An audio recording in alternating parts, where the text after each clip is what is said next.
Buenos días. El día de hoy vamos a empezar con la primera parte de lo que es el módulo uno.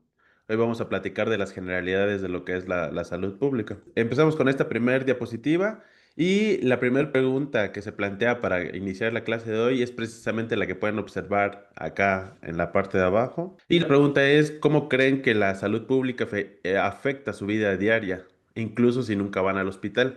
Esta es una pregunta retórica, solo quiero que la analicen, no es necesario que la respondan y la analicemos para empezar la clase de hoy. Vamos a hablar en el primer módulo de la salud pública, entendiendo que durante el diplomado vamos a tratar ambos temas, tanto la salud pública como la epidemiología.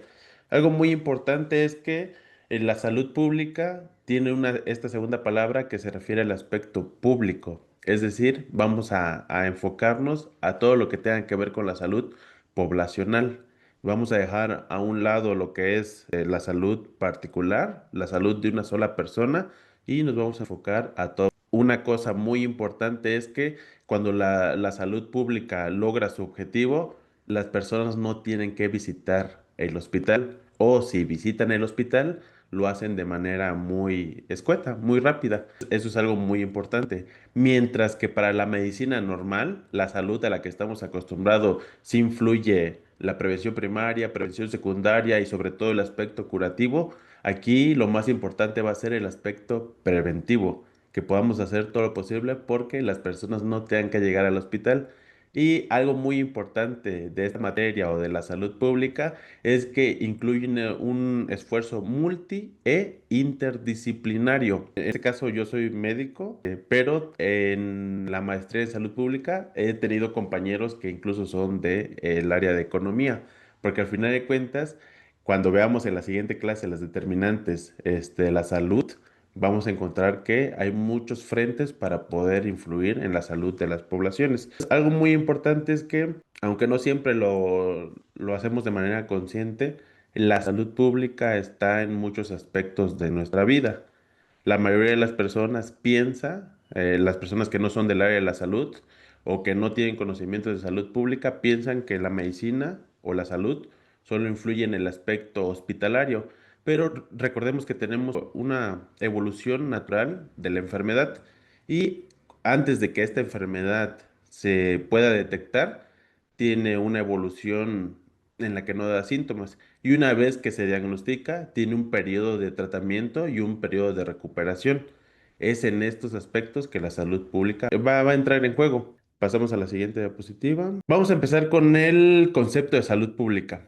Vamos a tener dos figuras importantes que vamos a ir platicando durante todo el diplomado. Recordemos, tenemos salud pública, que va a ser diferente a la salud normal. Esta salud pública se refiere a un concepto poblacional. Actualmente tenemos un fenómeno de globalización.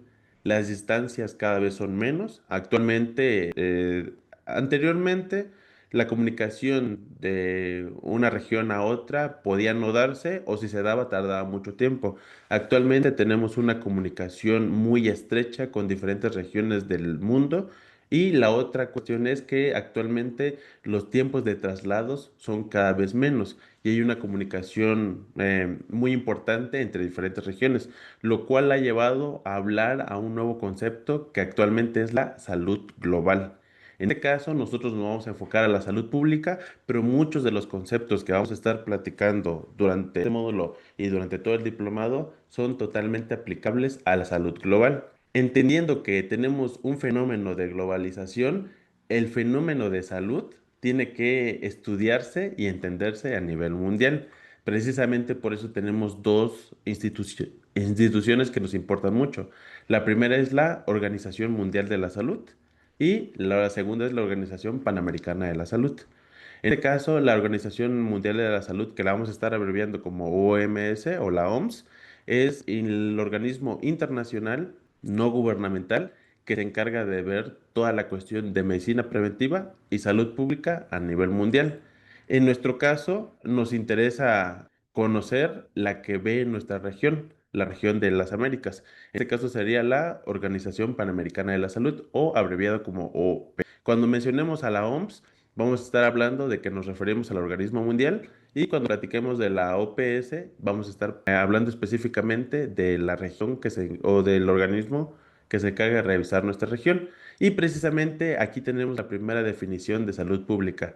De acuerdo con la OMS y también con la OPS, tenemos que la salud pública se define precisamente como un esfuerzo organizado de las sociedades para proteger, promover y restaurar la salud de las poblaciones. Esta definición, que es la primera que estamos revisando, tiene un pequeño detalle. Si nos damos cuenta, habla de que se tiene que hacer prevención, pero también habla del aspecto curativo. Eso sí, para muchas poblaciones o para la población en general. En esta primera definición podemos encontrar lo que les comentaba, que precisamente la salud pública nos quita esa visión de un paciente y empezamos a hablar de un aspecto ya grupal. Esto es algo muy importante. Generalmente, si nuestra formación fue en el área de la salud, todos los años de nuestra carrera fue enfocado a atender a una sola persona. El problema que tenemos con eso es que perdemos la visión general de la salud. Nos enfocamos tanto a una persona que a veces no nos damos cuenta de que hay acciones que podemos implementar para mejorar la salud poblacional. Vamos a poner un ejemplo. Si en algún momento estamos trabajando en un área de urgencias y nos llega un paciente que haya tenido intoxicación por órganos fosforados, es decir, estamos trabajando en un hospital de segundo nivel, en una región donde hay agricultura y ganadería, y nos llevan a urgencias a un paciente que se intoxicó con un pesticida, es decir, con estos líquidos que utilizan para matar plagas. Si solo nos enfocamos a la salud individual, lo que vamos a hacer es ingresar al paciente, darle el soporte vital básico, ayudar a que no empeore y a que mejore su condición. En las intoxicaciones por organofosforados es bien sabido que tenemos que utilizar un medicamento que está en el carro rojo que se llama atropina. Y ya, hicimos muy bien nuestra atención individual. ¿Cuál es el problema? Generalmente tendríamos que ver qué lo causó y qué más podría causar. Si solo tenemos una visión individual de la salud, nuestro trabajo va a ser administrar atropina, ver que el paciente mejore y que se vaya a casa. Sin embargo, teniendo una visión global de salud pública, podríamos empezar a plantearnos algunas preguntas. Primero, ¿por qué le pasó a esa persona? O sea, ¿qué edad tenía? ¿Qué fue lo que lo orilló a utilizar eso? ¿Y qué tan común podría ser? Y aquí, si tenemos un concepto de salud pública sólido, podríamos darnos cuenta de que cuando trabajamos en zonas ganaderas, eso es algo muy común. Por ejemplo, en el estado de Chiapas, la región de la Frailesca, es donde la principal causa de mortalidad es la intoxicación por órganos fosforados. Eso quiere decir que en mi área de urgencias tengo que tener medicamentos para atender este tipo de patología y también valdría la pena implementar una campaña de concienciación sobre la intoxicación con órganos fosforados. Nos demos cuenta, el común denominador de la medicina individual y la salud pública, que es poblacional, van a ser estos conceptos del proceso salud-enfermedad, pero con enfoques diferentes. En salud individual, les acabo de decir, la intención es saber dar soporte vital básico y tener la tropina para poder administrarla. Y con las personas que ya pasó, ¿qué puedo hacer para que lo más pronto posible pueda volver al trabajo y estar con su familia? Y eso es lo que dice la primera definición: proteger, promover y restaurar la salud. Cuando la persona no se ha enfermado, hacer todo lo posible porque no se enferme. Y en el caso de que tenga riesgo para enfermarse, hacer una promoción de la salud. Y finalmente, si no lo logramos prevenir y la persona ya se enfermó, hacer todo lo posible porque se restaure. Hay diferentes técnicas, hay diferentes modos de hacerlo, es precisamente lo que vamos a ir aprendiendo. Pero quiero dejarles en claro, el primer cambio que tenemos que hacer con el diplomado es cambiar nuestra visión. Sí, tener nuestros conocimientos de anatomía, fisiología, farmacología, pero ahora darle un enfoque poblacional. Es decir, ¿qué puedo hacer o cómo puedo implementar estos conocimientos para ayudar a más personas? Vuelvo a repetir, durante el diplomado vamos a ver técnicas, herramientas, fórmulas y diferentes herramientas que nos van a ayudar a implementar una salud pública. Pero el primer paso es cambiar nuestra visión, empezar a ver la salud como un fenómeno poblacional y, ¿por qué no? Lo que les decía, un fenómeno global. E incluso desde 1920 ya se empezaba a hablar de una definición de salud pública. Con la globalización que hemos tenido a partir del siglo XX, pues precisamente la salud pública se volvió más importante. Pero ahorita vamos a hacer un recorrido con los antecedentes históricos y nos vamos a dar cuenta que la salud pública no es algo nuevo, es algo que se viene implementando desde tiempo atrás. Sin embargo, en cuanto a la definición, en 1920 por Winslow ya empezó a describirla y mencionó que era una ciencia, pero también un arte de prevenir las enfermedades, buscando prolongar la vida y promover la salud física, pero también la salud mental. Y esta nueva definición nos da dos aspectos muy importantes de la salud, que es la prevención, pero también buscar el bienestar colectivo. Y que quede muy en claro que la principal diferencia entre la salud a la que estamos acostumbrados a atender y la salud pública va a ser precisamente que en el caso todo, si va a ser algo de atención a la salud, va a ser para atender una colectividad y no solo un individuo. Y vamos a empezar a trabajar con comunidades. Y aquí quiero hacer una aclaración muy importante. De repente vamos a mencionar o voy a mencionar la palabra comunidad. La mayoría de las veces, sobre todo en nuestro país, en México, solemos pensar que de comunidad se refiere a un pequeño grupo y que la característica es que esté en una zona rural. Vamos a escuchar, o seguramente han escuchado, que cuando una persona menciona estoy en una comunidad o voy a ir a una comunidad, generalmente se refiere a un poblado rural que es pequeño y que está lejos de la zona urbana. Sin embargo, para la salud pública, la comunidad se refiere a un grupo de personas que tiene objetivos definidos y que comparte un espacio determinado. ¿Qué quiero decir con esto? Nosotros podemos aplicar la salud pública a diferentes comunidades. Por ejemplo, si en mi ciudad existe un cuerpo de bomberos, yo puedo llegar a esa estación y la característica más común del grupo es que muchas veces se empeñan o ponen todo su esfuerzo en atender a la población, pero muchas veces ellos se descuidan. Generalmente son personas que pueden llegar a tener una salud física deteriorada o incluso una salud mental descuidada. Significa que yo puedo llegar al grupo de 20, 30 personas y hacer un trabajo comunitario.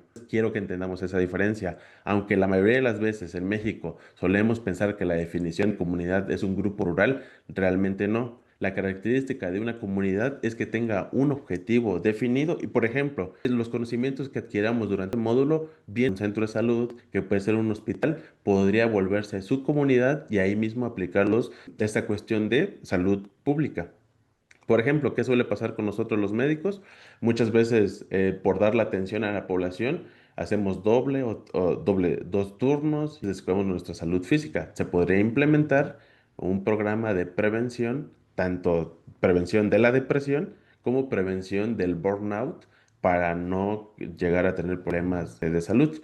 Cuando escuchen que yo mencione la palabra comunidad, me refiero a un grupo de personas que tienen un objetivo definido y que sí, que tienen un espacio en el que se desarrollan y en el cual podemos aplicar la salud pública y no necesariamente a un grupo rural o un grupo indígena. ¿Y cómo logra la salud pública? ¿Cuáles son los pilares o cómo la salud pública va a lograr su objetivo de mantener esta salud poblacional? Lo va a hacer a través de 5 pilares y en este caso tendríamos que el primer pilar va a ser la promoción de la salud, es decir, las personas, el mejor momento para educar a las personas es cuando no están enfermas. Recordemos que cuando la enfermedad ya está, en ese momento la persona está en un momento inadecuado, en la que la verdad es que su único objetivo es recuperarse.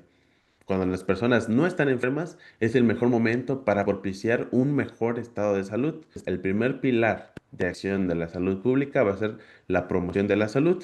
¿Y cómo vamos a lograr esta promoción de la salud? Fomentando buenos hábitos. Dentro de esos va a estar el ejercicio y la nutrición. Y sobre todo crear entornos que apoyen el bienestar. Eso es algo muy importante. Si la mayoría de ustedes, al igual que yo, trabajamos en un ambiente del área de la salud, nos vamos a dar cuenta que el primer error que cometemos como profesionales de la salud es propiciar la salud de los pacientes a costa de descuidar nuestra salud. Generalmente, de crear un entorno que apoye el bienestar incluye la ergonomía. Seguramente han escuchado, o tal vez si ven las noticias, ya escucharon la aprobación de la ley Silla. Actualmente ningún trabajador, en donde sea, incluso si es trabajo de oficina, si es trabajo operativo o en campo, ningún trabajador debe estar. Sin embargo, también hay medidas que podemos utilizar para la prevención de enfermedades. Y en este caso, cuando son medidas preventivas, estamos hablando de acciones específicas en las cuales buscamos reducir o ya sea que busquemos que cuando nos dé la enfermedad el tiempo de duración sea menor. Dentro de la prevención de enfermedades, la acción más importante que tenemos es la vacunación. Y aquí viene algo muy importante. Cuando hablamos de vacunación, la mayoría de las veces solemos pensar que esta vacunación va enfocado a niños, pero la vacunación es un poquito más amplia. Nos incluye también en la etapa adulta. Recordemos, si tenemos una paciente, mujer, que está embarazada, en este caso hay una vacuna que podemos implementar con ella para mejorar la salud de ella y sobre todo la salud del producto. Pero también no nos olvidemos de nosotros. Como profesionales de la salud o como personas que vamos a estar trabajando en áreas de la salud pública, que no siempre implica el hospital. Eso es algo muy importante. Cuando hacemos un diplomado de salud pública o cuando hacemos la maestría en salud pública, generalmente no lo hacemos para trabajar en un área hospitalaria. Sí se puede, pero generalmente la salud pública lo hacemos desde una oficina. De todos modos, independientemente de que estemos tomando diplomados, si alguno de ustedes es profesional de la salud, recuerde que como profesionales de la salud, todos tenemos que tener la vacuna contra la hepatitis B. Esto es algo muy importante. Por ejemplo, a veces pues, podemos cometer algunos errores cuando no tenemos nociones de salud pública. Un error muy común es que en los hospitales, cuando se hace una campaña de vacunación para hepatitis B, se le pone a todos los profesionales de la salud, médicos, fisioterapeutas, enfermeros, enfermeras, rehabilitadores, pero a veces se descuida a las personas que se encargan de la limpieza. Y es que también recordemos que generalmente en el área de la salud nos ponemos la vacuna de la hepatitis B precisamente por el riesgo de los pinchazos, pero también por los fluidos que podemos llegar a manejar. Un profesional de la salud que se desenvuelve en un área hospitalaria debe tener la vacuna contra el tétanos actualizada, la vacuna contra la hepatitis B y en algún momento, si trabajamos en un lugar con enfermedades respiratorias, la vacuna contra el neumococo y recordemos que todos de cada año nos debemos de poner las vacunas de la influenza. La vacunación es muy importante, pero también el screening o cribado, es decir, hacer tamizaje. Igual todos conocemos el tamizaje neonatal, pero también para los adultos tenemos diferentes pruebas que nos podemos hacer para estar pendientes de nuestra salud. Igual, nuevamente, ¿qué estudios deberíamos hacernos cada año cuando ya somos adultos y estamos en una edad laboral? Hacernos nuestra biometría hemática, nuestra química sanguínea, al menos de 6 elementos y muy importante, y seguramente se los han pedido en el trabajo, una radiografía de columna lumbosacra, porque les vuelvo a repetir, por nuestra zona, por nuestra área de trabajo, muchas veces descuidamos la ergonomía y solemos tener problemas de espalda y por lo tanto problemas de columna. Por eso, recordemos que las diferentes de trabajo, cada trabajo va a tener un riesgo.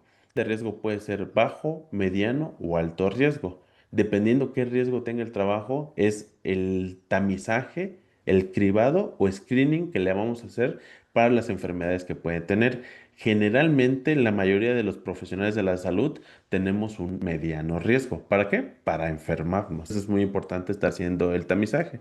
Y además en esta prevención podemos implementar programas de detección temprana, por ejemplo, lo que les decía, lo de la química sanguínea, para ver que no estemos haciendo una resistencia a la insulina o que en dado caso que ya tengamos un problema de diabetes. Y en su momento implementar la quimioprofilaxis.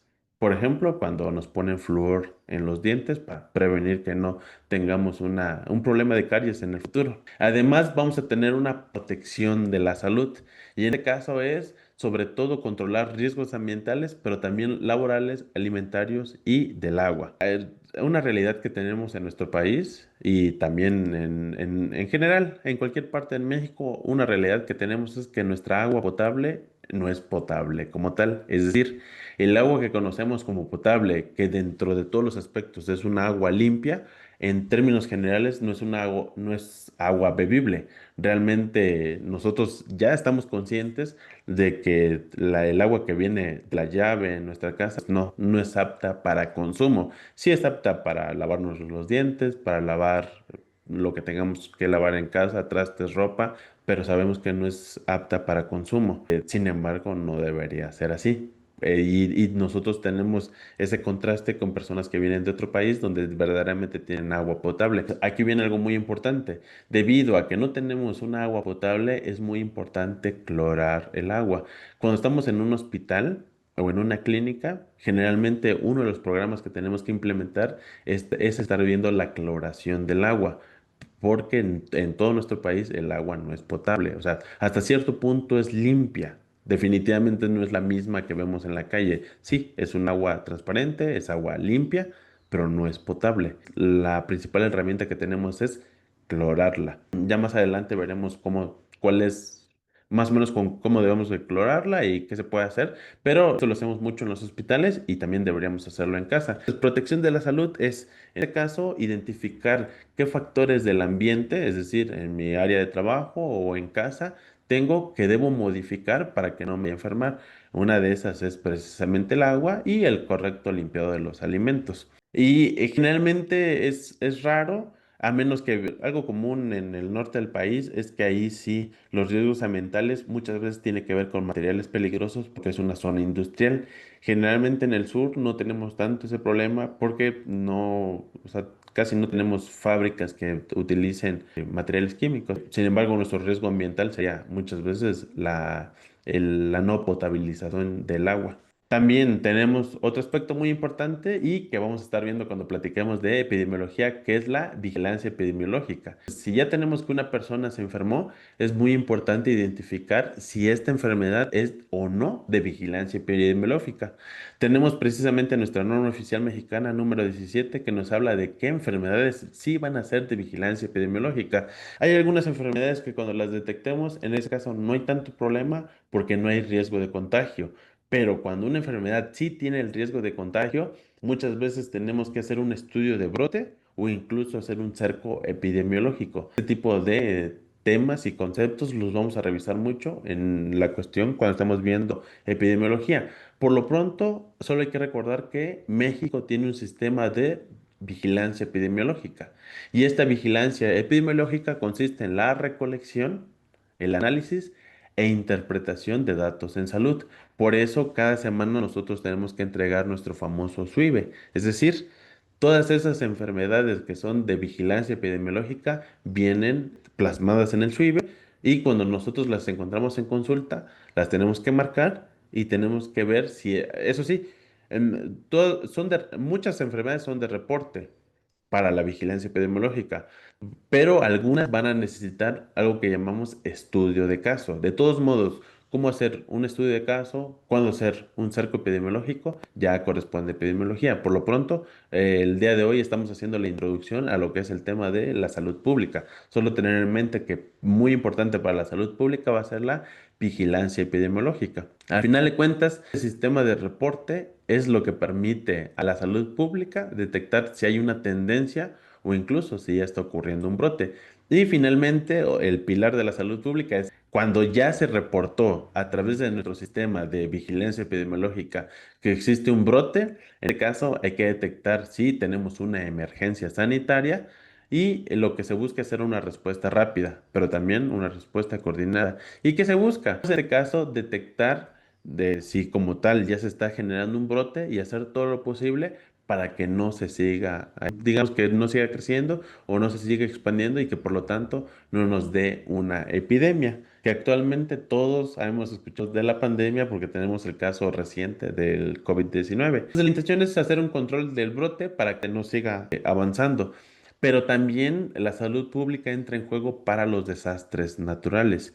Y es que cuando ocurre un desastre natural, además de que muchas personas van a ver pueden ver parte de su economía incluso parte de su vivienda o parte de su trabajo en riesgo o afectado, también recordemos que van a haber situaciones de crisis de ansiedad, puede haber ansiedad colectiva, pero también puede haber policontundidos y diferentes personas con traumatismos. Cuando existe un desastre natural, la salud pública es para atender a esa población y quién va a ser el personal que pueda atender a este tipo de personas. Lo que se busca tanto en los brotes como en los desastres naturales es tener una contención, un tratamiento y comunicación de riesgos. Por eso cuando hablamos de salud pública, en algún momento empezamos a hablar de diferentes organismos.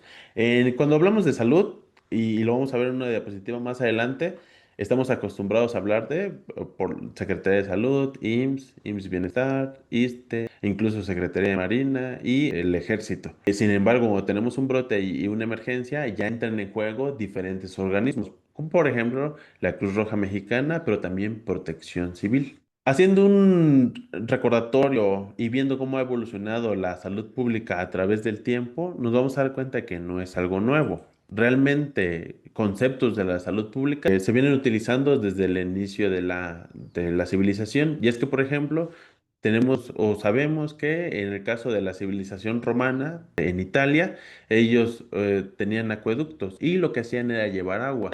Aunque no era un agua potable, igual que la de nosotros, sí se ve el esfuerzo por llevar de algún modo, para empezar, llevar agua y el agua que se transportaba se buscaba que fuera agua limpia. Como tal, en ese momento descuidaban un poquito lo de las bacterias y microorganismos, pero ya se empezaron a hablar o ya se empezaban a tomar medidas para saneamiento y también para higiene. Y es decir, aquí podemos encontrar las bases para la salud pública. Vuelvo a repetir, era una salud pública que estaba en sus inicios, todavía no tenía muchos fundamentos, pero ya se tomaban medidas para evitar que la población se enfermara y para que tuviera acceso a servicios básicos que le permitían tener una buena higiene, como es el uso del agua. Más adelante, un hito muy importante para diferentes aspectos de nuestra vida fue precisamente la revolución industrial y desarrollo de fábricas y en este caso hubo un cambio demográfico. Con la revolución industrial, lo que se empezó a tener en diferentes partes fue fábricas,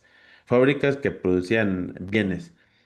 Para empezar, se tenía mayor población trabajando, pero también esta población o estos trabajadores se mudaban con sus familias. Empezó a haber zonas de concentración donde estaban las fábricas, estaban los trabajadores, estos trabajadores estaban con su familia y en este caso teníamos zonas urbanas o zonas con mayor concentración de población.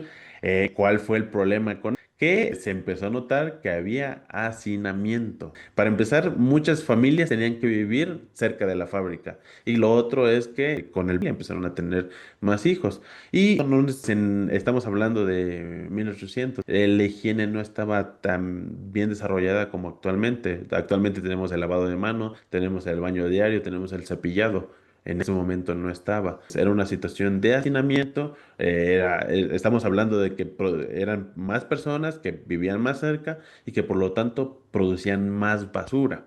Y esto llevó a que en la revolución industrial se hiciera necesaria la salud pública, porque lo que empezamos a notar era enfermedades infecciosas. Cada vez más personas se enfermaban y se empezaron a detectar, por ejemplo, casos de intoxicación por monóxido de carbono.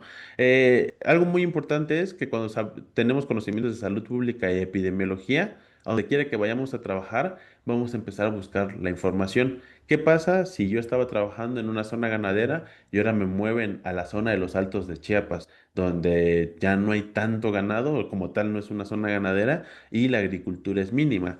En este caso, una de las principales causas de visita al área de urgencias es la intoxicación por monóxido de carbono.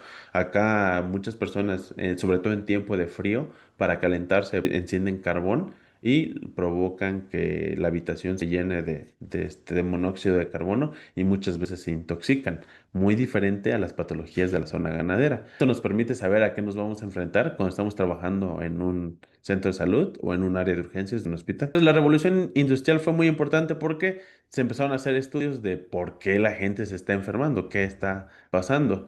Y dentro de esta evolución, después llegamos al siglo XX, en el cual la salud pública empieza a aumentar. Por ejemplo, en el caso de nuestro país, todo el siglo XX fue el momento en que se empiezan a establecer muy bien nuestro sistema nacional de salud. Antes del siglo XX realmente no teníamos un buen sistema de atención a la salud.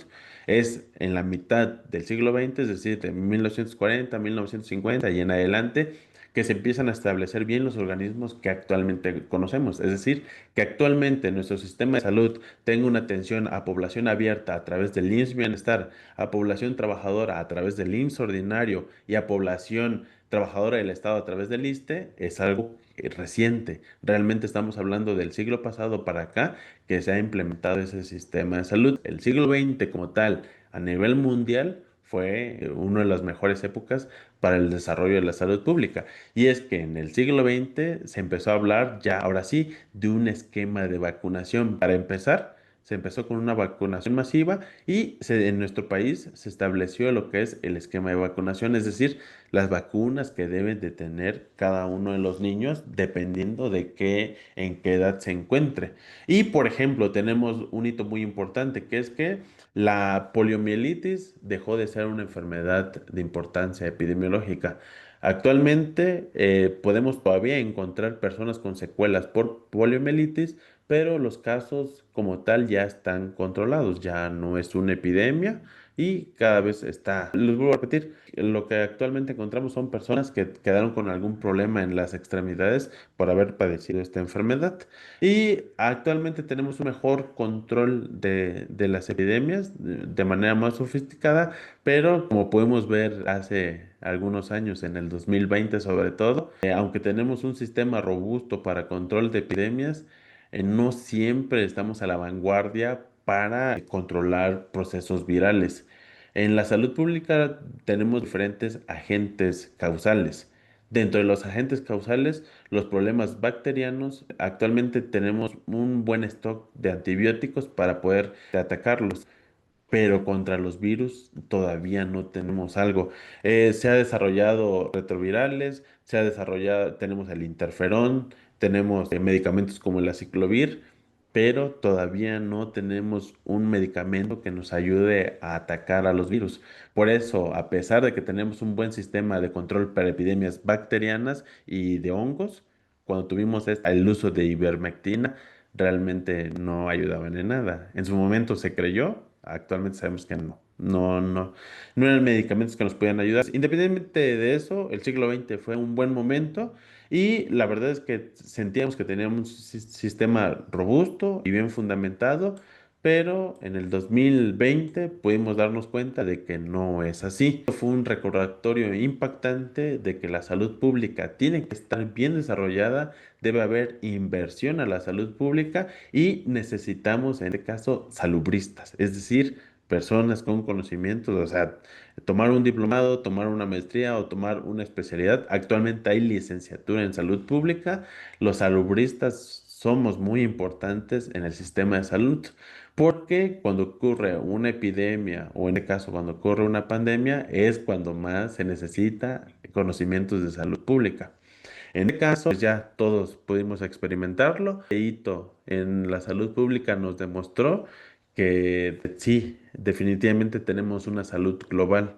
La salud pública actualmente se está viendo con una salud global donde si tenemos una enfermedad que no se logra controlar, puede llegar a escalar a nivel mundial, que es precisamente lo que pasó con la COVID-19. ¿Qué debemos mejorar para que no nos vuelva a pasar? Porque recordemos, ¿qué les decía? En salud pública entran mucho los economistas porque así como hay un ciclo económico, también nuestra salud la hemos podido notar que entra a un ciclo de epidemias. Recordemos muy bien que ya tuvimos una epidemia de influenza H1N1 y casi poco más de 10 años después tenemos la pandemia de COVID-19. ¿Y qué es lo esperado? Probablemente en unos 10, 11 años nuevamente vamos a tener una epidemia. Y en este caso, ¿qué tenemos que hacer para prepararnos para la siguiente epidemia o la siguiente pandemia? Tener un sistema de vigilancia epidemiológica mucho mayor, mucho mejor, pero también tener una respuesta coordinada. Desde el 85, y ese es un dato importante para México, nos dimos cuenta de que no teníamos un sistema de atención para desastres. Recordemos, en el terremoto del 85 nos dimos cuenta de que no teníamos la especialidad médica de urgencias, no teníamos organismos para atender. Después del 85 se hicieron algunos cambios. Para empezar, se creó la especialidad de urgencias. Actualmente los médicos y enfermeros pueden hacer la especialización en medicina de urgencias. Además, tuvimos la creación de los rescatistas, los topos, y también la Cruz Roja Mexicana empezó a implementar el programa de técnico en urgencias médicas. Y no solo eso, tenemos el desarrollo de protección civil y actualmente tenemos un plan que, recordemos, se activa en una situación de contingencia, que es nuestro plan MX. En nuestro plan MX se activan las corporaciones de cuidados, como es, en el caso sería la Guardia Nacional, el Ejército, la Marina y Protección Civil, para conjuntar esfuerzos, porque recordemos, de manera normal, cada uno de estos organismos o de estas corporaciones se encarga de atender situaciones propias de ellos. Pero cuando tenemos una contingencia, lo que se facilita es la formación de esfuerzos en conjunto. ¿Qué pasa ahora? Desde el 85 fue un hito muy importante para desastres. Después de eso tuvimos los desarrollos de estas corporaciones que, afortunadamente, en el 2017, cuando volvimos a tener un terremoto de una magnitud importante, la verdad es que fue una mejor respuesta que la que se tuvo en el 85, definitivamente. Ahora, ¿qué pasa con lo de la COVID-19?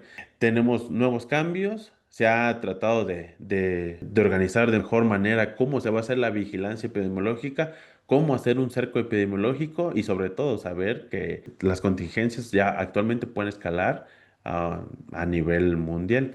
Y por lo tanto, lo que tenemos que hacer es una respuesta coordinada, sobre todo entre organismos de salud, y una comunicación efectiva.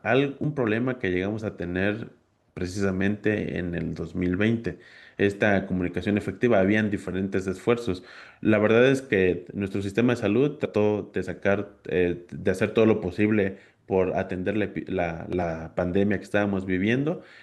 Organismos no gubernamentales sumaron esfuerzos, pero no siempre lo hicieron de manera coordinada. Eso fue un problema que se identificó y, por lo tanto, para la siguiente pandemia es algo que tenemos que mejorar.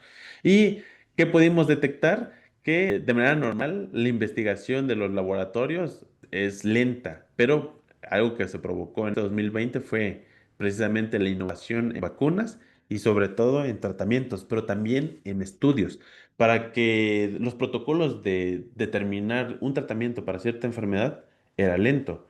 En 2020 se tuvieron que acelerar los procesos y eso podríamos irlo mejorando. O sea, este es un área de oportunidad de la salud pública, mejorar los tiempos para la creación de una vacuna y también para determinar cuál va a ser el tratamiento, porque recordemos, se llegó a pensar que la ivermectina era un tratamiento para la COVID-19, cuando actualmente sabemos que no es así. Pero también la investigación. En su momento, ¿se acuerdan de los trajes Tyvek? Se pensaba que la mejor forma de atender este tipo de pacientes era con un equipo de protección personal robusto. Actualmente sabemos que para protegernos de la COVID-19 es una buena higiene de manos, nuestro lavado de manos tal como lo conocemos, el uso de cubrebocas y tal vez un gorro, cosa que no sabíamos en ese momento y que obviamente teníamos mucho temor. ¿Qué debe de pasar ahora? Otra cosa que nos dimos cuenta es que no hay mucha inversión en salud, sobre todo en investigación en salud. Lo que se detectó es que, a nivel mundial, cada país debería hacer una inversión fuerte, pero también una inversión continua para fortalecer su sistema de salud, porque al final de cuentas va a repercutir a nivel global. Cuando hablamos de epidemiología y cuando hablamos de salud pública, uno de los ejemplos que más utilizamos precisamente es, digamos que lo que hizo John Snow, médico, lo que hizo en Londres y lo que sucedió, y sobre todo se le considera el padre de la epidemiología. Precisamente este diplomado vamos a estar viendo salud pública y epidemiología porque van muy de la mano. Los datos estadísticos que nos va a dar la epidemiología son la herramienta de trabajo que va a utilizar la salud pública precisamente para analizar qué medidas se tiene que tomar. Y en este caso, la situación que tenemos es que en Londres, en 1854, recordemos, Londres actualmente es una ciudad enorme, es una de las más grandes de Europa, Pero en ese año ya por la revolución industrial ya era una ciudad de confluencia y lo que pasaba es que tenía un mal saneamiento. Recordemos que en ese momento su sistema de recolección de basura era malísimo. En un Londres muy bonito pero también insalubre en 1854 empezó a haber una epidemia de cólera. En este caso se inició en el barrio y nadie sabía qué estaba pasando. La verdad es que llegaban a culpar a diferentes fenómenos, pero nadie sabía por qué la gente se estaba enfermando de cólera. Sin embargo, había algo muy interesante. El cólera estaba precisamente en el barrio y empezó desde un punto donde estaba el pozo y se empezó a ir hacia las afueras. En este caso, Jon Snow fue el que empezó a hacer es investigar, para empezar, qué personas estaban enfermas de cólera y qué actividades habían hecho. Estamos hablando de un momento en el que no se conocían las bacterias, o sea, el Vibrio cholerae, que es el agente causal de cólera, no se tenía identificado, mucho menos se hablaba de virus, pero ya empezaba a hablarse de microorganismos, es decir, de gérmenes. Lo que hizo Jon Snow es empezar a observar. Básicamente empezó a identificar dónde estaban los enfermos y trató de hacer un análisis espacial. Lo que logró con esta investigación es identificar que todas las personas que llegaban a recolectar agua en esta bomba que estaba en esta calle eran las personas que se enfermaban. Por lo tanto, habló con las autoridades y lo único que hizo fue retirar la manija de la bomba y obviamente que las personas ya no lo utilizaran. Finalmente, ¿qué se logró? Las personas que ya estaban enfermas, obviamente, siguieron la evolución natural de la enfermedad y se recuperaron hasta que la enfermedad pasó como tal. O sea, Jon Snow no estaba buscando un tratamiento. Lo que estaba haciendo Jon Snow era identificar la causa para que más personas no se enfermaran de cólera. ¿Y qué logró con el retiro de la manija? Lo logró. O sea, logró que los casos disminuyeran.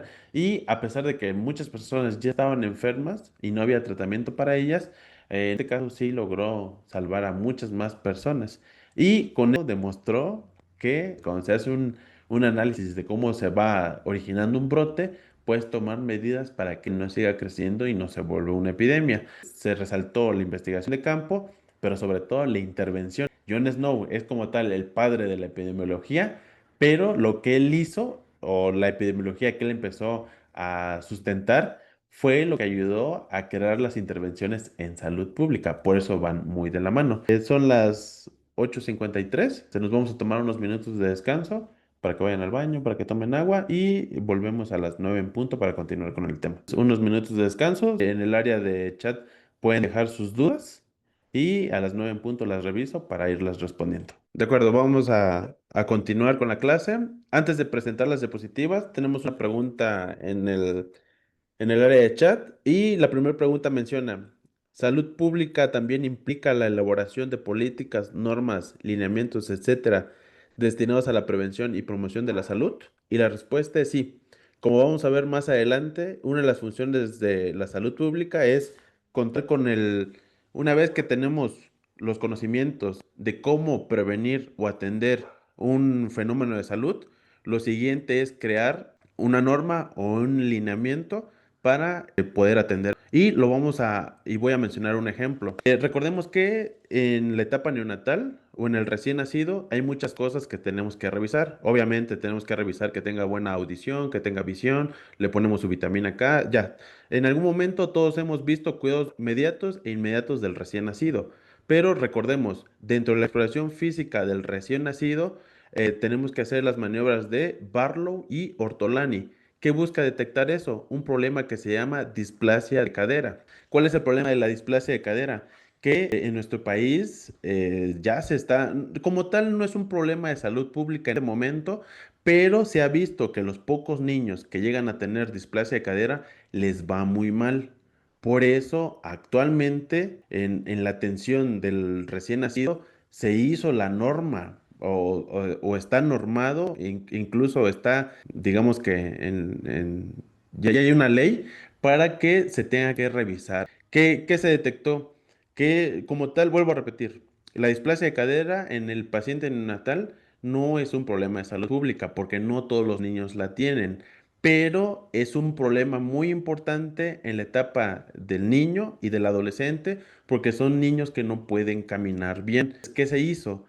Actualmente se tiene establecido que se tiene que hacer todo lo posible para que se detecte la displasia de cadera. En este momento, ¿qué falta? Por lo que espero entender, estarle entendiendo bien. Yo entiendo que la pregunta o la duda se refiere a si las unidades a nivel estatal tienen los mismos protocolos que las unidades más pequeñas. Aquí depende mucho. Se trata de que tenga los mismos protocolos, pero actualmente eso no se ha logrado. Recordemos, y en una diapositiva más adelante lo vamos a ver, tenemos diferentes, nuestro Sistema Nacional de Salud tiene diferentes organismos. Actualmente la atención primaria universal la tenía la Secretaría de Salud. Ya hubo un cambio. Actualmente pocas unidades son de Secretaría de Salud. La mayoría, en la mayoría de los estados, la mayoría de las unidades ya pasaron a ser de IMSS Bienestar porque desde el 43 a la fecha, el IMSS ha mostrado tener mejor sistema de atención. ¿Qué se está buscando? Que todos los centros de salud rurales, urbanos, con servicios ampliados, tengan el mismo protocolo de atención. En teoría, deberían de tener el mismo protocolo de atención. En la práctica, muchas veces depende de su director médico. Por eso, aquí les doy un dato curioso, para ser secretario de salud a nivel nacional, tiene que el candidato tiene que tener un posgrado en salud pública. ¿Cuál es el problema para el secretario de salud estatal? En los diferentes estados, pues la mayoría de las veces son impuestos por política. Actualmente, en teoría, los centros de salud o las unidades de salud deberían tener un mismo protocolo de atención y un mismo todo. Se supone que deben de reportar de la misma manera, sus jefes les piden la información, pero en la práctica no se ha logrado. Esa sería la respuesta a esa pregunta. Vamos a continuar con las diapositivas. Si existe alguna otra duda, la pueden dejar en los comentarios y cuando tenga un tiempo lo seguimos respondiendo. Entonces vamos a retomar las diapositivas en donde nos quedamos. Bueno, tenemos esta pregunta para reflexión y menciona, ¿qué lecciones podemos extraer de la historia de la salud pública que sean relevantes para los desafíos actuales? Parte de esta pregunta la vamos a responder con las siguientes diapositivas, pero eso es para que esté generando la duda. ¿Cuál es el contexto actual de salud pública? ¿Qué tipo de salud pública tenemos actualmente? Les vuelvo a repetir, tenemos desafíos más complejos y sobre todo multifacéticos, porque estamos teniendo una globalización. O sea, la globalización que se inició hace algunos años, actualmente se sigue dando, pero con matices diferentes por la cuestión de la tecnología. O sea, la tecnología está provocando que tengamos muchos cambios. El transporte y la tecnología cada vez son más novedosos y nos permiten estar cada vez más comunicados y también muy interconectados. Y tenemos cambios en demográficos. Por ejemplo, ¿qué se está observando? Para empezar, cada vez hay menos niños, es decir, la tasa de natalidad está disminuyendo, pero cada vez hay más personas adultas mayores. Estamos viendo una inversión en nuestra pirámide poblacional. Anteriormente, debido a la poca expectativa de vida, generalmente la base de la pirámide era la más grande, es decir, la mayoría de las personas moría a una edad temprana y habían muchos nacimientos. Actualmente es al revés. Cada vez la esperanza de vida está aumentando, pero también los nacimientos cada vez son menos. Vemos muchos pacientes, pocos pacientes jóvenes y cada vez pacientes adultos mayores. Todo con el cambio demográfico y con el aumento de la esperanza de la vida. Y, por ejemplo, especialidades como geriatría anteriormente no tenían o sea, la especialidad de geriatría, tanto en enfermería como en medicina y la carrera de gerontología, incluso son nuevas. Hay personas que ni siquiera saben que estas profesiones existen. Y es que antes no eran tan utilizadas. Actualmente se están volviendo profesiones de vanguardia porque es lo que más vamos a tener, una mayor esperanza de vida y cada vez personas con mucho mayor edad. Y también tenemos otro dato importante. Anteriormente, la epidemiología y la salud pública se enfocaba a enfermedades infecciosas y como tal, nosotros esperaríamos que cada epidemia fuera causada por una enfermedad infecciosa. Pero actualmente, por ejemplo, tenemos una epidemia de obesidad, una epidemia de diabetes. Es un cambio que no se esperaba, pero las enfermedades no transmisibles están dando un impacto muy importante en la población. A esto le tenemos que sumar el cambio climático, que definitivamente está afectando al proceso de salud, enfermedad, y sobre todo, algo que todavía tenemos. Uno esperaría que en la actualidad ya no existiera, pero existe desigualdad al acceso a la atención de la salud. ¿Cuáles son los desafíos globales a los que se enfrenta la salud pública? Tenemos un abuso de antibióticos. Recordemos que los antibióticos nos acompañan desde hace poco, en la Segunda Guerra Mundial y con el descubrimiento de la penicilina por Alexander Fleming, de ahí para acá, hemos tenido un desarrollo importante de antibióticos. Realmente apenas vamos a llegar a cumplir los 100 años con antibióticos, pero incluso aunque no hemos llegado a los 100 años, ya estamos teniendo un abuso de antibióticos. ¿Cuál es el problema? Tenemos desafortunadamente resistencia antimicrobiana. Y aquí viene un dato muy importante. Salud pública no siempre está en el programa académico de las carreras. Por ejemplo, en la carrera de medicina, algunas universidades incluyen salud pública, otras solo le incluyen como la materia de sociomedicina. El problema de no tener conocimientos de salud pública es que podemos cometer algunos errores. Por ejemplo, en la formación médica, recordemos que los antibióticos, una legislación que tenemos es que solo se pueden surtir a personas que acuden a una farmacia con una receta médica. ¿Cuál es el problema? Tenemos el defecto o el detalle de que a los urólogos, es decir, médicos especialistas en la vía urinaria y en el aparato reproductor masculino, se les enseña que el mejor antibiótico para la atención de las vías urinarias generalmente son las quinolonas. Levofloxacino, ciprofloxacino, moxifloxacino. Se van a poder dar cuenta, al igual que yo, que cuando ven el tratamiento médico para una infección de vía urinaria de un urólogo, generalmente trae una quinolona. ¿Cuál es el problema de no tener educación en salud pública? Se está haciendo un esfuerzo por parte de la salud pública de que las quinolonas no se den de primera elección, o sea, que no sea el primer antibiótico que demos, ni para diarrea, ni para infección de vías urinarias, porque las quinolonas son nuestra arma secreta contra la tuberculosis. Cuando nosotros tenemos un paciente con tuberculosis, recordemos, tenemos un tratamiento antifímico estrictamente supervisado, le damos su Dotval. El problema es que si el paciente no cumple su tratamiento, se lo olvida, no lo puede tomar o le da mucho efecto secundario, nuestra arma secreta para la tuberculosis es el levofloxacino, moxifloxacino, las quinolonas. ¿Cuál es el problema? Si un médico ya estuvo dando quinolonas para infección de vías urinarias y para diarreas, cuando queramos dar la quinolona para la tuberculosis, no le va a hacer nada al paciente. Valdría la pena que muchos médicos tuvieran formación en salud pública, porque así comprenderían que hay un gran esfuerzo por parte de la OPS de que ya no demos quinolonas. O sea, ¿se acuerdan de la frase de matar moscas a cañonazos? Las quinolonas son medicamentos muy fuertes que deberíamos reservar solo para situaciones drásticas. Una de esas es la tuberculosis. Tenemos ese problema. Desafortunadamente tenemos pacientes que no logran cumplir los 6 meses con su DOT-VAL y recidivan la tuberculosis y ya no podemos utilizar quinolonas. Tenemos que utilizar otro tipo de medicamentos. Actualmente tenemos un uso y sobre todo un abuso de antibióticos que tenemos que ir corrigiendo. Además, tenemos una crisis climática y eso está generando repercusiones en la salud.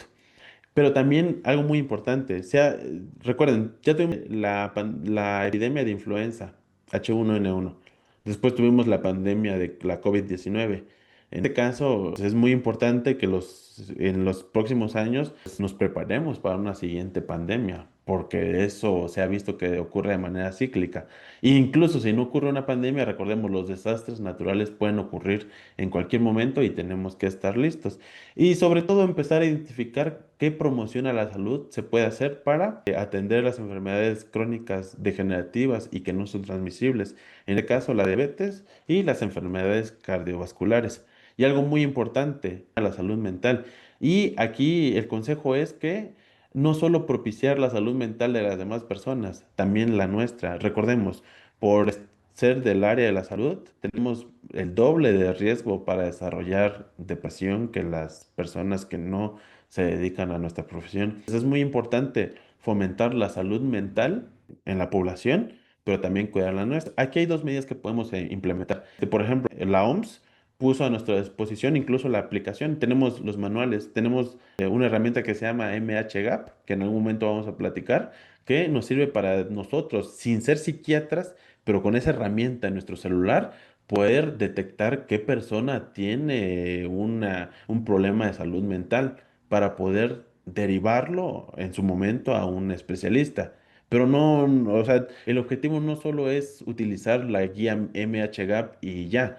Lo primero sería ver cómo está nuestro estado de salud y ser nosotros los primeros en quitarnos el estigma de atender este tipo de problemas. Hay que saber reconocer cuando nos está afectando, porque recordemos, la situación que tenemos con nuestra profesión es que es estresante, es demandante física y mentalmente. La recomendación es esa, utilizar las herramientas que pone la OMS a nuestra disposición para detectar problemas de salud mental en otras personas, pero también en nosotros mismos. Ahora, ¿cuáles son las áreas de oportunidad y qué está ocurriendo con la salud pública? Con esta situación de que tenemos digamos que la Big Data, los avances tecnológicos en inteligencia artificial, aprender a utilizarlos. Además de que, por ejemplo, para el cáncer actualmente ya tenemos la inmunoterapia. Es muy caro en el momento y todavía está en investigación, pero es un área de oportunidad para la salud pública para tener mejor atención para el proceso de neoplasias, para el proceso de cáncer, porque recordemos que es un tratamiento muy agresivo para los pacientes el hecho de utilizar la quimioterapia. La inmunoterapia esperemos que se desarrolle más y pueda ser un nuevo tratamiento. Y sobre todo, tomar en cuenta que tenemos un enfoque diferente. Muchas cosas están cambiando y nosotros tenemos que irnos adecuando. Actualmente, cuando en nuestra comunidad o cuando en donde vivimos detectamos que había riesgo, o el ejemplo es el de los panales de las abejas. Anteriormente, cuando se encontraba un panal de abejas que estuviera cerca de la población y representaba un peligro para las personas que vivían en esa casa o las personas que transitaban ahí, anteriormente se retiraban y muchas veces se mataban a las abejas. Actualmente eso se considera un ecocidio. Lo que se busca es reportar si hay un panal de abejas. Lo que se tiene que hacer en la comunidad es reportarlo a Protección Civil o al área de bomberos de la ciudad o del municipio y se tiene que retirar. Se retiran las abejas y se llegan a liberar a otro lugar. Esto es un cambio que está ocurriendo y no solo actualmente hay muchos cambios con los animales. Lo importante es tener un enfoque de salud donde se toma en cuenta, obviamente, la salud humana, pero también la salud animal y ambiental. Es muy importante la participación comunitaria y vuelvo a repetir, comunidad no se refiere a algo rural o algo indígena, se refiere a un grupo de personas que comparten un mismo objetivo y un espacio. Esta participación comunitaria la podremos hacer en nuestro centro de trabajo. Si somos la única persona que sabe de salud pública, pues nosotros podemos hacer todo lo posible para ir cambiando la visión de nuestros compañeros. Eso provocaría que tuviéramos una participación comunitaria. Y lo más importante es el empoderamiento de la comunidad. Y vuelvo a repetir, esa comunidad puede ser nuestra familia o nuestro lugar de trabajo o incluso nuestros amigos y vecinos. Y sobre todo, ya tenemos una telemedicina. Así como en este momento estamos utilizando la teleeducación y lograr llevar un diplomado a distancia, también la consulta médica ya se podría llevar a distancia con ciertas características. Definitivamente la consulta por WhatsApp no es algo, pero la telemedicina sí se está desarrollando. O sea, sí hay modo de dar una consulta a distancia, sobre todo con las especialidades que lo permiten. Por ejemplo, psiquiatría. Definitivamente esa especialidad se presta mucho para telemedicina, pero no es la única. Recordemos que actualmente muchos estudios de imagen se toman en un gabinete en la ciudad y son interpretados desde el centro del país o desde el norte del país a distancia. ¿Cuál va a ser el rol? Es muy importante, les decía, lo primero que tienen que hacer es cambiar nuestra visión, empezar a identificar a la salud pública como una herramienta que sí nos va a dar conocimiento para hacer algunos cambios en nuestro centro de trabajo, pero también empezar a ver toda el área de la salud de manera diferente, ver el proceso de enfermedad como un fenómeno social, no solo biológico, y ver qué cosas podemos hacer más allá de la atención que de por sí damos. Además de eso, es muy importante identificar nuestro rol en la salud pública, qué cosas podemos hacer. Tenemos que ser defensores y educadores. Tenemos que propiciar la educación para la salud. Y en este caso hay que hacer todo lo posible por buscar mejores políticas de salud, pero también empoderar a las comunidades en las que nosotros estemos, sobre todo que puedan tomar decisiones saludables. Por ejemplo, algo que podríamos implementar es revisar. En donde yo trabajo tenemos un clorímetro, o sea, tenemos algo para poder medir qué tan clorada está el agua y en este caso, si no lo tenemos, cómo hacer la gestión para contar con el clorímetro y empezar a revisarlo. Eso nos ayudará. Siendo sinceros, el agua todavía no va a ser potable, pero al menos disminuimos el riesgo de alguna enfermedad a la hora de lavar nuestras tazas, a la hora de lavarnos nuestras manos. Podremos dominar la técnica de lavado de manos, pero si el lavado de manos lo hacemos con agua que no esté clorada, en ese caso podríamos no estar logrando mucho. Y déjenme revisar, tenemos de dos comentarios. Y en este caso es una participación. Nuestro compañero Miguel menciona que en su instituto ya cuentan con telemedicina y les permite ver en tiempo real la exploración en especialidades de medicina interna, cirugía, ortopedia y algunas más.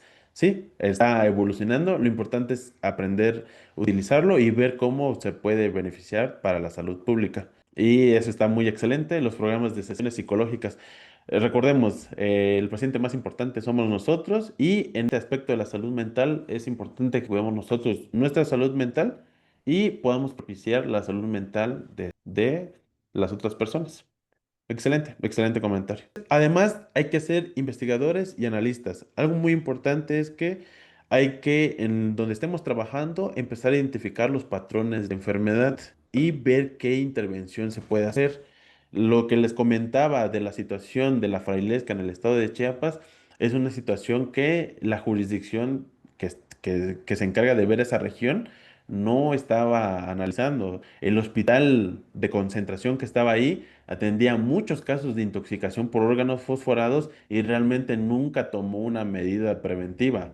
Fue, la verdad, que el esfuerzo de un jefe de enseñanza que hizo que empezaran a implementar campañas de concienciación de las personas para entender que era material peligroso, que no podía dejarse a la mano y que debía resguardarse y cuando se aplicaba tenía que hacerse con una indumentaria o con una vestimenta especial. Entonces, lo importante es que nosotros seamos los investigadores. Una vez que tengamos los conocimientos de diplomado, en donde estemos trabajando, incluso en nuestra casa, empezar a analizar qué patrones existen, qué cosas se pueden modificar, sobre todo buscando la mejoría de la salud. Además, hay que ser gestores y también coordinadores. Es muy importante ver qué se puede implementar de las técnicas o de las herramientas que tiene la salud pública y empezar a implementarlo tanto la población, pero también hacer las gestiones para tener algunas cosas en donde estemos trabajando. Por ejemplo, el clorímetro. Realmente todos deberíamos tener un clorímetro en nuestra área de trabajo y, ¿por qué no?, también en nuestra casa para ver que el agua esté clorada. Dependiendo de quién sea el distribuidor de agua de su municipio, algunas veces sí puede tener cierta cantidad de cloro, pero es complicado garantizar que sí lo tiene. ¿Cómo lo podemos hacer? Con un clorímetro, pero sería gestionarlo o comprarlo. Y algo muy importante es responder a las emergencias. Recordar que el salubrista o el profesional que tiene conocimientos de salud pública es la primera línea de atención o de defensa cuando hay una crisis sanitaria. Porque lo primero que empieza a existir ante una crisis, ante un desastre natural o una crisis sanitaria, generalmente es esta ansiedad colectiva. Los conocimientos de salud pública nos permiten orientar a nuestra comunidad y a nuestra población de qué está pasando y que es muy importante guardar la calma. Hay que estar preparados para responder ante emergencias y en este caso, sobre todo, es ayudar a que la población mantenga la calma y, si es necesario, iniciar un estudio de brote. Preguntas para reflexionar. Algo muy importante. ¿Cómo nos va a permitir a nosotros jugar un rol más importante para la construcción de comunidades más saludables y equitativas? Y vuelvo a repetir hasta que quede muy bien claro. comunidad no se refiere a algo rural y no se refiere a algo indígena. Se refiere a un grupo, a mi grupo de trabajo en general, en donde yo esté, que yo tenga un mismo objetivo con ellos y que yo comparta un espacio. En este caso, si en mi centro de salud trabajo con otras 4 personas, nosotros, estas 5 personas que somos, formaríamos una comunidad y precisamente esa es la pregunta. ¿Qué rol vamos a tener ahora para tener una comunidad más saludable, pero también más equitativa? Esas preguntas son para reflexión. Ahora vamos a revisar nuestro panorama nacional, la salud pública en México. Y en este caso vamos a ver qué logros se han logrado tener en nuestro sistema nacional de salud. Y lo que vamos a hacer en el caso es revisar más o menos de una línea del tiempo con algunos hitos importantes en nuestro sistema de salud. Y lo primero es que desde el siglo XIX empezamos a tener primeras campañas. Estas campañas de salud en su momento iban enfocadas a atender de la fiebre amarilla y en este caso la mayoría de las veces era hecho por personal del ejército, por personal militar. Pero la intención y el modo en que se hacían sentó las bases para las campañas que tendríamos en el futuro. Algo muy importante es que cuando se detectaba una persona enferma, parte de la campaña era hacer cuarentena, pero también hacer fumigaciones. Y eso sí, eso lo hacían dentro de las limitaciones que tenían en su época. Y ahora sí, viene el año 43. Y este es un año muy importante, es decir, a casi la mitad del siglo XX, a nivel mundial, recordemos que en 1943 estábamos viviendo la Segunda Guerra Mundial. Mientras estaba la Segunda Guerra Mundial, recordando que México no participó de manera activa, que solo mandó al Escuadrón 201, realmente aquí se dio un detalle muy importante que fue la creación de la Secretaría de Salubridad y Asistencia. Recordemos que hasta nuestra fecha, la abreviatura para Secretaría de Salud sigue siendo SSA y lo que significa es precisamente, de ahí viene el SSA de la Secretaría de Salubridad y Asistencia, actualmente llamada Secretaría de Salud. Algo muy importante y que podemos ver al final de la línea del tiempo es que la Secretaría de Salud o INSABI actualmente ya no está tan presente como antes.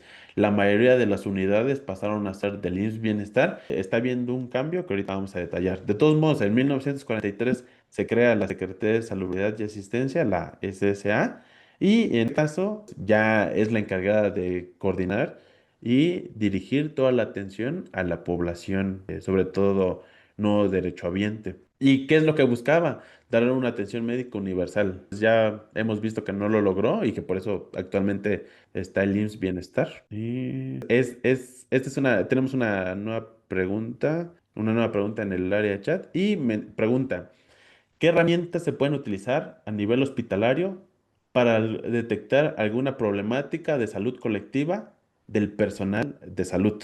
Aquí hay algo muy importante. Debido a que hablamos de un ambiente hospitalario, ya estamos hablando de que existe un mediano riesgo para tener una enfermedad laboral o para desarrollar en general una enfermedad. Y luego, todo el personal que trabaja en área hospitalaria definitivamente pone en riesgo su salud física y también su salud mental. ¿Y qué herramientas tendríamos? En este caso tendríamos que hacer un tamizaje. Recordemos, la salud pública nos dice, si ya detectamos una persona enferma, tenemos que ver cómo están las demás personas. En este caso, el hospital sería la comunidad, sería el grupo al que estamos investigando. Por lo que menciona la pregunta, es detectar, o sea, no hay una persona enferma que nos diga, o sea, en este momento, por cómo se plantea la pregunta, no tenemos una persona que ya esté con un problema y por lo tanto tenemos que investigar a los demás. Aparentemente todos están sanos. En este caso, lo que tenemos que hacer va a ser un tamizaje o un cribado. Aquí estamos hablando de un mediano riesgo, por lo tanto tenemos que investigar varias cosas. ¿Qué tendríamos que hacer? Tomar estudios de laboratorios, obviamente tenemos que tomar una biometría hemática, tendríamos que tomar una química sanguínea de 6 elementos para ver la condición metabólica. Pero recordemos, están en un ambiente hospitalario. Sería, sobre todo en el ambiente hospitalario, lo que tenemos que cuidarnos es lo de la hepatitis B. Algunos le suman el VDRL y, muy importante, una radiografía de columna lumbosacra. ¿Qué pasa en los hospitales? Se supone que en el hospital debemos de tener ayuda de los camilleros, pero no siempre los tenemos. Y, exacto, muy importante, dentro del panel viral que debemos hacer de screening en el personal de la salud, está el de la hepatitis B y muy importante, el del VIH. Ahorita se los mando en un mensaje. Ahora, eso es para la parte de salud física, de salud biológica. Hay diferentes escalas y herramientas que se pueden utilizar para ver cómo está la salud mental. Pero en este caso convendría una sesión psicológica individual, pero también una grupal después de cada evento importante. Respecto a la salud biológica, ¿cómo detectar que todos estén bien? Estudios de laboratorio, que son los que acabo de mandar en el mensaje, pero también ver una radiografía, sobre todo de columna lumbosacra, que es la más afectada cuando trabajamos en un hospital.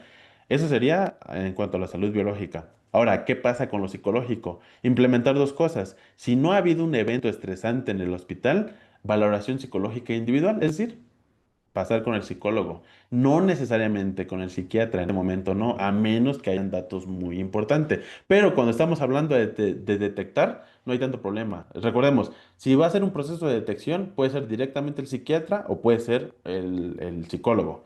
Cuando ya es un problema de tratamiento y tenemos que utilizar medicamentos, en ese caso, ahí sí, ya tiene que ser directamente el psiquiatra. Ahora, si hubo un evento estresante en el hospital, la muerte de un compañero, o la muerte de un paciente, pero que todo le haya afectado a todos, en ese caso ya se puede hacer una sesión grupal. Pero la mayoría de las veces, si la intención es detectar y no tenemos un evento importante de enfermedad o estresante, en ese caso podremos utilizar esto para hacer una valoración. Y volviendo a lo que estamos viendo en la línea del tiempo, algo muy importante es que en 1983 se eleva a rango constitucional el derecho a la salud. Esto es algo muy importante porque el artículo cuarto constitucional empieza a hablar de que todos tenemos derecho a la salud y que el país va a hacer todo lo posible para mantener esta salud. Aquí vienen dos cosas muy importantes. Número uno, en nuestro país, incluso si no tenemos seguro de gastos médicos mayores e incluso si no somos derechohabientes, todos tenemos derecho a la salud. Eso sí, se va a hacer con las limitaciones que tenga el IMSS Bienestar.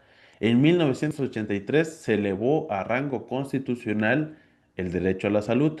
Por lo tanto, todas las personas que estén en territorio nacional o si están en si una persona mexicana o extranjera está en territorio mexicano o en una zona que sea de la jurisdicción mexicana, tiene derecho a la salud. Eso sí, con ciertas limitaciones. En México podemos ser derechohabientes al IMSS, al ISSSTE, al ISTECH, a la Secretaría de Marina o podemos tener un seguro de gastos médicos mayores.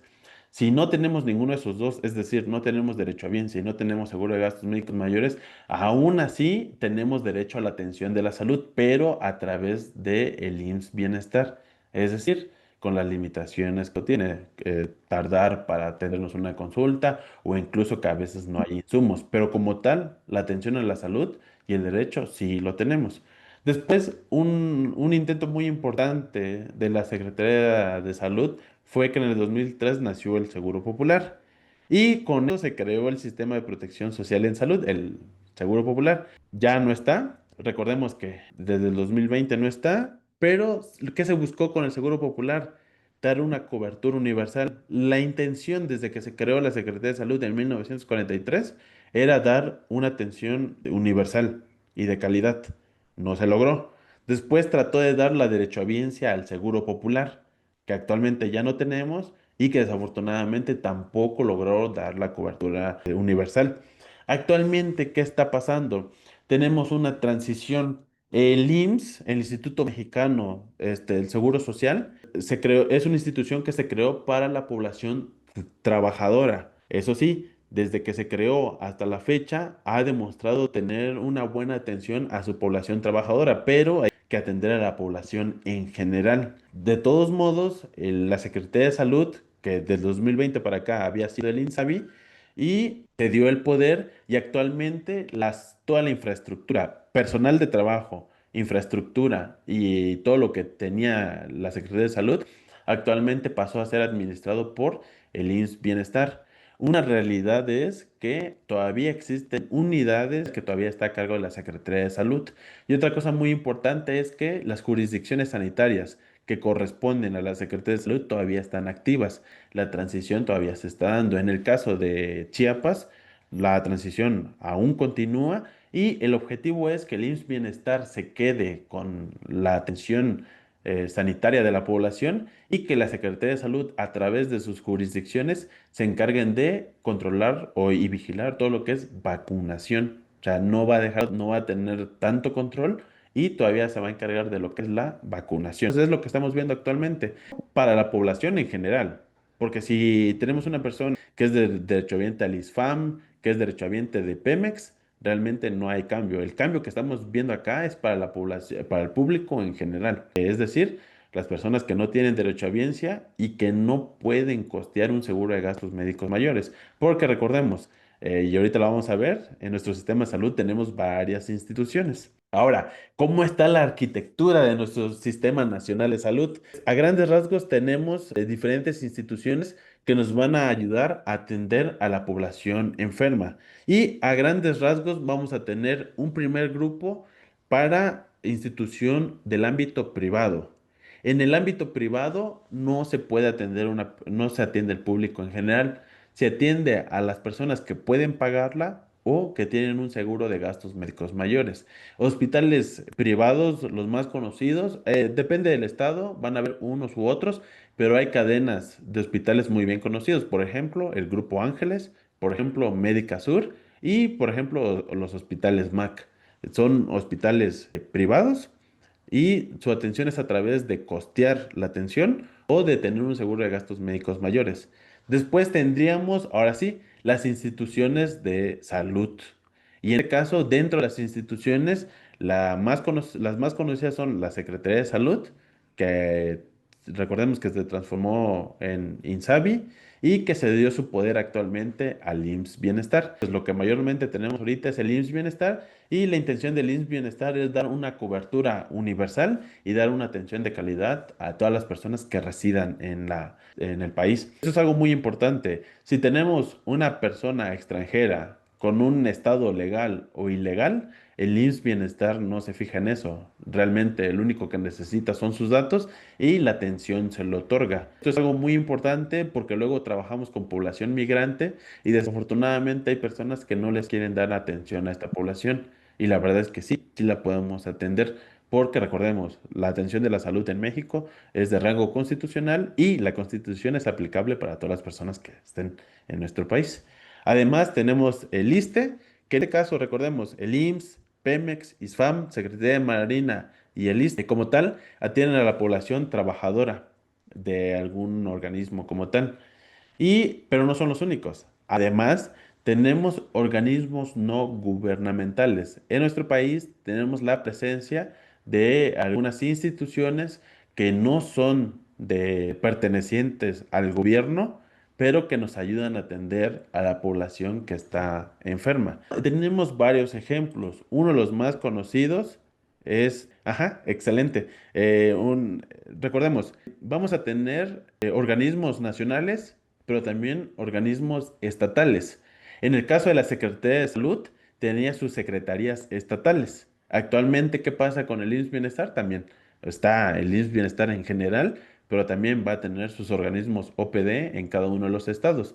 ¿Y qué pasa con el ISSSTE? El ISSSTE es a nivel para los trabajadores federales, pero también hay para los trabajadores estatales. Y en este caso, lo que cambia es, por ejemplo, en Chiapas es ISTECH, en Puebla es ISTEP y como menciona nuestro colega Miguel, en Sonora sería ISTESON. Vamos a tener organismos nacionales y organismos estatales. La Cruz Roja Mexicana es una institución privada. De hecho, lo dice su propio nombre, es Cruz Roja IAP, Institución de Asistencia Privada. ¿Y qué significa? Es mínima, pero tiene una cuota de recuperación. Sin embargo, ayuda a la atención de salud pública porque tiene un servicio de respuesta gratuito para los desastres naturales. O la Cruz Roja Mexicana, a través de su servicio privado y a través de las donaciones, lo utiliza para la respuesta ante desastres naturales.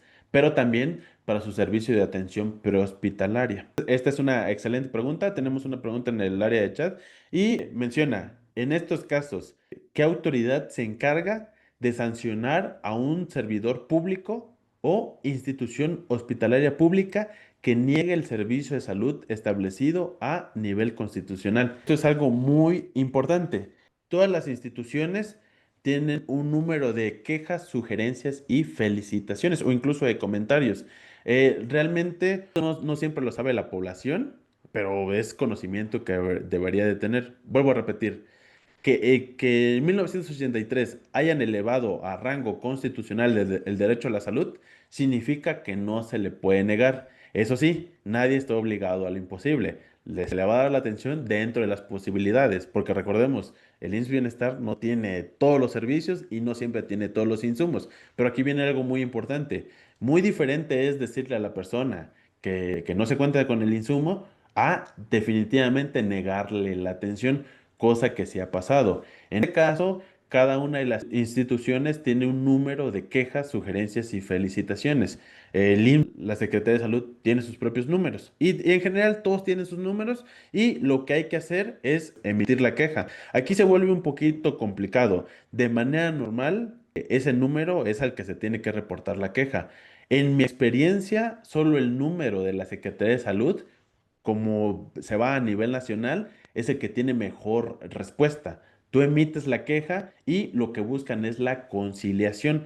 Como tal, las sanciones generalmente son pequeñas. Vuelvo a repetir, un profesional de salud o una institución en general niegan la atención. No se debería de negar, pero la niegan. Una vez que la niegan, la primera herramienta que tiene la persona es emitir la queja, que sería una queja administrativa. ¿Cómo lo puede hacer? A través de los números, que generalmente son a nivel nacional, o la otra opción es a nivel de la jurisdicción o a nivel estatal. Debido a que es una queja administrativa, generalmente la sanción la va a poner el jefe y la sanción muchas veces va a ser o una carta de extrañamiento o un llamado de atención hasta ahí. Ahora, debido a que es de rango constitucional, una de estas personas podría demandar, sí, podría hacerlo por la vía judicial.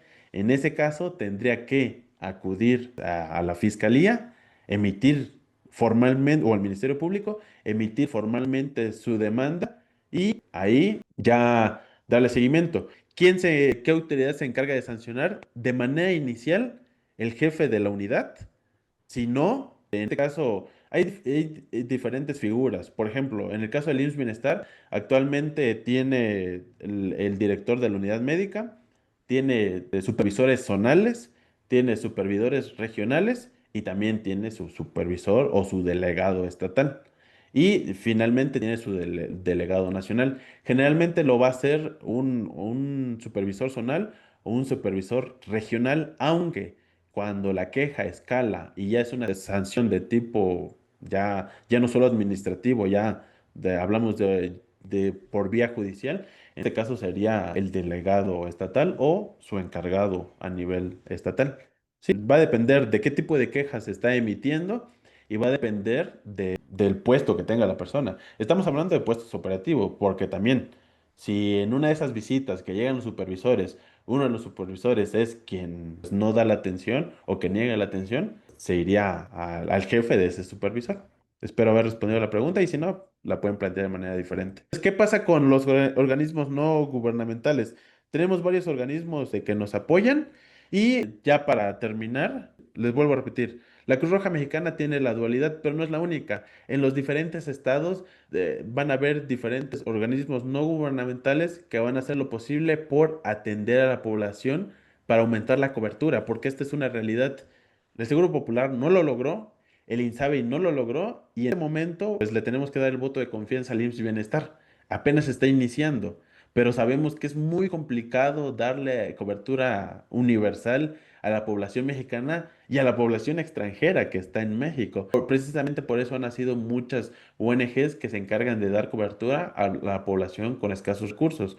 Uno de los ejemplos que existen en Chiapas, porque es de los que más conozco, es el grupo que se llama Compañeros en Salud. En este caso se trata de un eje internacional que está en 11 países y que en México solo está en el estado de Chiapas, y en Chiapas está justamente en la Sierra Madre de Chiapas, y lo que busca es dar cobertura para la población que no tiene recursos, pero que el IMSS Bienestar no le está dando la atención. Y nada más. Y por la hora ya vamos a terminar con la clase. Para finalizar, voy a leer esta pregunta que tenemos en el área de chat. ¿Las instituciones públicas, IMSS, ISSSTE, solo están obligadas a atender a no derechohabientes de su institución únicamente en los casos de urgencias? Y esta es una muy buena pregunta. ¿Se acuerdan que les dije que en el IMSS, ISSSTE y demás solo te puedes atender si eres derechohabiente? Hay una excepción. No, son dos excepciones. Número dos, dos básicas. Número uno, que sea una situación de urgencia. Si una persona, si el sistema prehospitalario, Protección Civil, la policía o Cruz Roja, su servicio prehospitalario encuentra una urgencia, y esta urgencia es más que urgencia, es una emergencia, por lo tanto es de vida o muerte, y la unidad más cercana es un hospital privado o un hospital de derechohabientes, sí, el paciente puede ser atendido. ¿Cuál es la obligación de esta institución? Estabilizar el paciente y garantizar su traslado a su unidad. O sea, si yo tengo un accidente y el más cercano es un IMSS, el IMSS me atiende, me resuelve la urgencia, me estabiliza y después se encarga de trasladarme a mi unidad de derecho a audiencia. Esa es una realidad. Dos, la otra opción es que sea una mujer embarazada. La atención de salud no se puede negar a nadie, pero la mujer embarazada aún tiene privilegios mayores. Si es institución privada o de derechohabiencia, incluso si la mujer embarazada no la tiene y no la puede pagar, pero ella tiene la necesidad de una valoración, se tiene que atender. Ya si se garantiza que es algo que se puede atender con calma, se va a su unidad en la que le atienden. Y tercera, que estés dispuesto a pagar. Esa es otra opción.